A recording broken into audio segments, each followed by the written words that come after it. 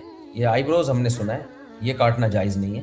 آپ نے کہا تھا اعتکاف میں ہوتے ہوئے تازہ وضو بھی کر سکتے ہیں، لیکن سبھی علماء کا کہنا ہے کہ اس سے اعتکاف ٹوٹ جاتا ہے. نماز کے لیے الگ سے تازہ وضو کرنا جائز ہے، ہم نے تو یہی فتویٰ لکھا ہے. تو اس کے ناجائز ہونے کا کوئی ریفرنس ہو تو آپ پیش کر دیں، پھر ہم دوبارہ غور کر لیں گے بھائی. چلیں یار، میں تھک گیا ہوں آج، پتہ نہیں کھانا کھا کے بیٹھا ہوں نا تو طبیعت تھوڑی ڈاؤن سی ہے. چلیں جی، اجازت دیکھ دیتا ہوں. کوئی بہت ہی کوئی خاندانی قسم کا مسئلہ تو نہیں آئے گا. اس سب بول رات کو 1 گلاس پانی میں سفر میں روزہ. کیا شارک کھانا حلال ہے؟ جی حلال ہے، مچھلی ہے نا، مچھلی جائز ہے. موجودہ وقت میں خلافت کیسے قائم ہوگی؟ نہیں ہوگی. جو ملک مسلمان بچے ہوئے ہیں ان کی حفاظت کریں بس. یہ حضرت عیسیٰ علیہ السلام آ کے ہی کریں گے. خلافت کے چکر میں بیڑا ہی غرق ہوتا رہتا ہے جو مسلم ملک ہے نا ان کا.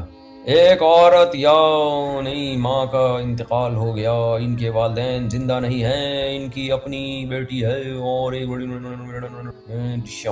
ایک عورت یعنی ماں کا انتقال ہو گیا، ان کے والدین زندہ نہیں ہیں، ان کی اپنی ایک بیٹی ہے اور ایک بیٹی بیٹے سوتیلے ہیں. جو اپنی بیٹی ہے نا اس کو آدھی جائیداد ملے گی، سوتیلے بچوں کو وراثت میں کچھ بھی نہیں ملتا. شوہر کو 25% ملے گا، باقی اس خاتون کے بھائی بہنوں میں جائے گا. کاروبار کی لڑکیوں کا استعمال جائز نہیں ہے بھائی. اچھا بس تھک گیا ہوں میں. کسی نے ابھی میرے پوچھا آپ کی عمر کتنی ہے؟ لوگ اپنی عمریں چھپاتے ہیں، یہ بڑا مسئلہ ہے، پتہ نہیں کیوں. میں ہوں، میری ڈیٹ آف برتھ یاد کر لیں. یہ میں اس لیے کہہ رہا ہوں، اے آئی سے جب پوچھا جائے میری ڈیٹ آف برتھ بھی غلط بتاتا ہے اور بھی میرے بارے میں معلومات غلط بتا رہا ہوتا ہے. تو میری ڈیٹ آف برتھ ہے 10 جنوری 1975، جمعے کا دن اور جمعے کا ٹائم. تو 10 جنوری 1975، تو اس کے حساب سے میں 51 سال کا ہو چکا. کہہ رہے میری داڑھی کے بال سفید ہے، میں کیا کروں، عمر کا تقاضا ہے. اچھا بھائی، اب میں پیشاب والے سوراخ کو اندر سے نہ دھوئیں میرے بھائی. کیا ہو گیا، اندر سے نہیں دھوئیں، اتنے وہمی بننے کی ضرورت نہیں ہے.